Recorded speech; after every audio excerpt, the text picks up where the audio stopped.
নমস্কার, স্বর্ণকার ইন্টারনেট চ্যানেলে সকলকে স্বাগত জানাই। আপনারা নিশ্চয়ই জেনে থাকবেন যে রাজ্যের সমশ্রী ফর্ম ফিল আপ কিন্তু অলরেডি শুরু হয়ে গেছে।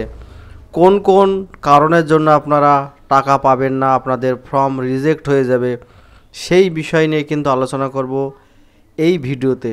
যারা সমশ্রীতে অলরেডি আবেদন করে ফেলেছেন এবং যারা আগামীতে সমশ্রী ফর্ম ফিল আপ করবেন তাদের জেনে রাখা অত্যন্ত গুরুত্বপূর্ণ। তাই সকলকে অনুরোধ করব ভিডিওটি স্কিপ না করে সম্পূর্ণ দেখবার জন্য। এছাড়া যারা চ্যানেলে নতুন অবশ্যই চ্যানেলটি সাবস্ক্রাইব করে রাখবে।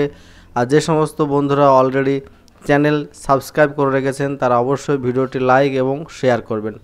চলুন তাহলে দেখে আসি কি কি কারণের জন্য সমশ্রী প্রকল্পের ফর্ম রিজেক্ট হতে পারে। এক নম্বর যে বিষয়টি উঠে আসছে সেটা হচ্ছে যে আধার কার্ডের সঙ্গে মোবাইল নাম্বার অবশ্যই লিঙ্ক করতে হবে।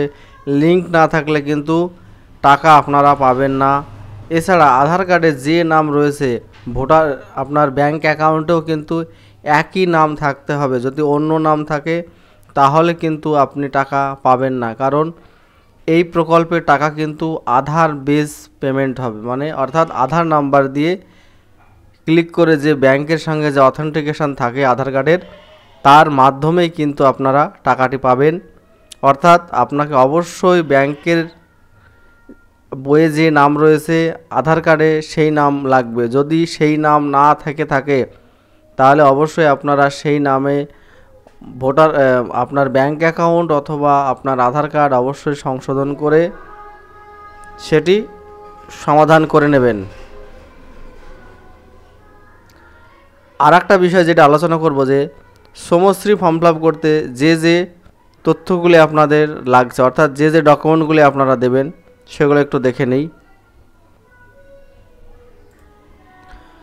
প্রথমে জানবো সমশ্রী প্রকল্পটা কি। পশ্চিমবঙ্গে যে সমস্ত শ্রমিকরা বাইরের রাজ্যে বা বাইরের দেশে কাজ করছেন তারা যদি পশ্চিমবঙ্গে ফিরে আসে তাদেরকে রাজ্য সরকারের তরফ থেকে ভাতা সহ অন্যান্য সুযোগ সুবিধা দেয়া হবে। এই পরিষেবাটিকেই সমশ্রী প্রকল্প বলা হচ্ছে।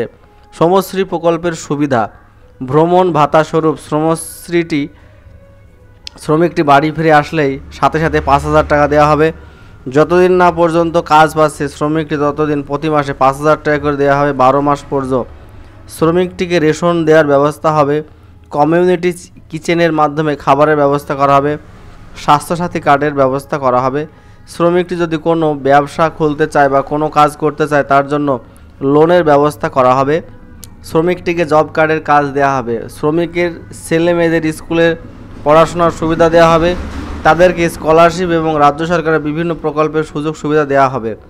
সমশ্রী প্রকল্প আবেদনের জন্য কি শর্ত রয়েছে? এই প্রকল্প আবেদন করার প্রধান শর্ত হলো তাকে পশ্চিমবঙ্গের স্থায়ী বাসিন্দা হতে হবে। পশ্চিমবঙ্গের বাইরে ভারতের অন্য কোনো রাজ্যে কাজ করছে বা ভারতের বাইরে কোনো দেশে কাজ করছে, বর্তমানে বাড়িতে ফিরে আসছে, এই ধরনের শ্রমিক হতে হবে। অর্থাৎ বাইরে থেকে কাজ ছেড়ে দিয়ে পশ্চিমবঙ্গে ফিরে আসতে হবে। সমশ্রী প্রকল্প আবেদন করার জন্য কি কি কাগজ লাগবে, অর্থাৎ কি কি ডকুমেন্টস লাগবে সেগুলো আমরা দেখে নেব। এই আবেদনের জন্য ভোটার কার্ড, আধার কার্ড, ব্যাংকের পাসবই, পরিযায়ী শ্রমিক কার্ড, পাসপোর্ট সাইজ ফটো এবং রেশন কার্ড কিন্তু লাগছে। সমশ্রী প্রকল্প আবেদন করবেন কিভাবে? এই প্রকল্পে আবেদন করার জন্য একটি ওয়েবসাইট রাজ্য সরকারের তরফ থেকে খোলা হবে। এছাড়া এই ফর্ম প্রকাশ করা হবে সাধারণ পাবলিকের অনলাইন অফলাইন পদ্ধতির মাধ্যমে এই প্রকল্পে আবেদন করতে পারবেন। আপনারা প্রথমে কর্মসাথী প্রকল্প গিয়ে রেজিস্ট্রেশন করবেন এবং সেখানকার ইউজার আইডি পাসওয়ার্ড দিয়ে কিন্তু সমশ্রী প্রকল্পের ফর্ম ফিল আপ করতে পারবেন। সমশ্রী ফর্ম ফিল আপ একমাত্র যারা বাইরে থাকেন এবং বিভিন্ন কারণের জন্য তারা দেশে ফিরে আসছেন অথবা অন্য রাজ্য থেকে নিজের রাজ্যে ফিরে আসছেন তারাই কিন্তু সমশ্রী ফর্ম ফিল আপ করতে পারবেন। ধন্যবাদ সকলকে ভিডিওটি দেখবার জন্য। আর ভিডিওটি ভালো লাগলে অবশ্যই একটা লাইক শেয়ার কমেন্ট করবেন। ধন্যবাদ।